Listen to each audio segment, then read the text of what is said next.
আসসালামু আলাইকুম বন্ধুরা। এটা সমুদ্রের পার। এই যে মানুষগুলি দেখা যাচ্ছে না দূরে, ওরা গোসল করতেছে। কেউ আসছে পিকনিকের উছিলায়, কেউ আসছে ঘুরতে, কেউ আসছে ছেলে মেয়ে নিয়ে, কেউ আসছে বন্ধু বান্ধব নিয়ে। আর প্রচুর মানুষ। মানুষের তাদের অর্থ আছে, আল্লাহ পাক রব্বুল আলামিন দিয়েছে, তারা সবাই ঘুরতে আসছে। ছেলে মেয়ে বা বিভিন্ন কোম্পানির প্রোগ্রাম, ব্যক্তিগত পিকনিক এগুলি নিয়ে আসছে।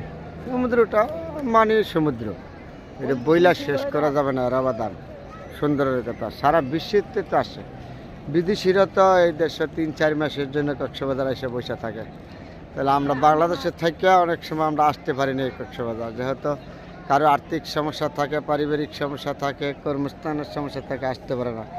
তবুও চেষ্টা করবেন সবাই